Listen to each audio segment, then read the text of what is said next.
यार राहुल, कैसे हो? चलो कहीं घूमने चलते हैं। हाँ ठीक है, कहाँ चलेंगे? कहीं पहाड़ों पर? अच्छा आइडिया है। ठीक है, मैं बस की टिकट बुक करवा देता हूँ और अच्छा सा होटल भी देख लेता हूँ। ठीक है भाई, लेकिन जल्दी करो। लाइफ में इतना स्ट्रेस हो गया है कि कुछ दिन का रेस्ट तो बहुत जरूरी बन गया है। राज का शाम को फोन आता है राहुल के पास। राहुल, मैंने टिकट बुक करवा दिया है। आज शाम की ही बस है। जल्दी से सामान पैक कर लो। ठीक है, सामान तो मैंने पहले ही पैक कर लिया है। अब तो बस शाम का इंतजार है, जब हम बस पकड़ेंगे और निकल पड़ेंगे धर्मशाला की ओर। शाम को दोनों दोस्त बस स्टॉप पर मिलते हैं और फिर वहाँ से निकल पड़ते हैं शिमला की ओर। सुबह होते होते ये दोनों दोस्त शिमला पहुँच गए, जहाँ ये होटल पहुँचे और वहाँ से निकल पड़े पहाड़ों पर घूमने। राज, यहाँ पहाड़ों पर कितना सुकून है ना। दूर दूर तक सिर्फ और सिर्फ पहाड़ी है और घूमने आए लोग भी यहाँ कितनी मस्ती कर रहे हैं। हाँ भाई, ये तो है। चलो कुछ खा ले। दोनों एक रेस्टोरेंट पे पहुंच गए। वहाँ इनकी रेस्टोरेंट चलाने वाले लड़के से दोस्ती हो गई, जिसका नाम जितेंद्र था। जितेंद्र, तुम यहाँ कब से हो और रेस्टोरेंट खोलने का प्लान कैसे बनाया?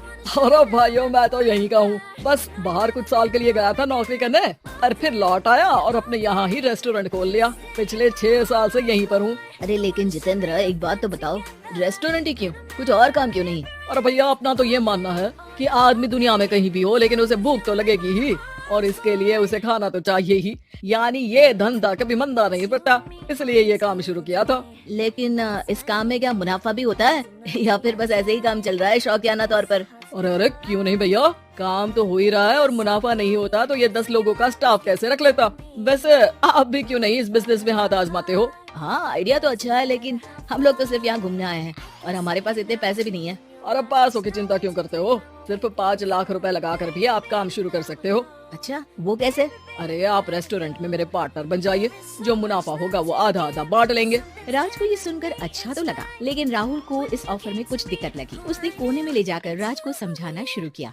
अरे राज, पागल मत बन। हम सिर्फ यहाँ घूमने आए हैं। ये ऑफर के चक्कर में क्यों पड़ रहे हो? कुछ काम शुरू ही करना होगा तो दिल्ली में शुरू करेंगे, यहाँ शिमला में क्यों? अरे बेवकूफ, दिल्ली में 5 लाख रुपए में कौन सा काम शुरू करेंगे?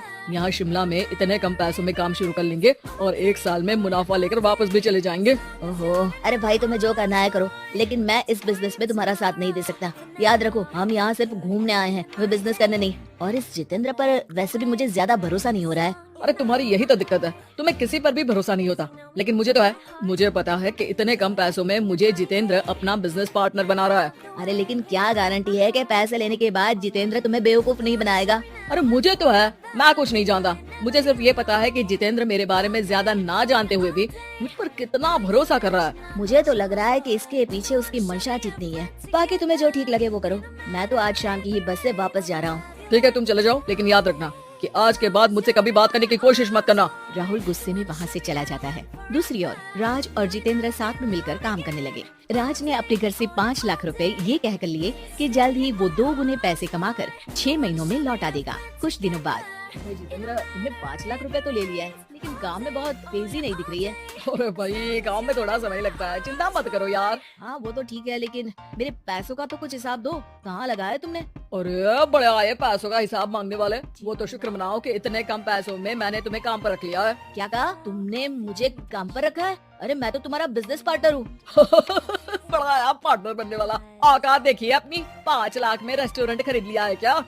ऐसा है तो मेरे पैसे वापस करो, मुझे तुम्हारे साथ काम नहीं करना है। अरे पैसे कैसे? वो सब तो काम में लगे।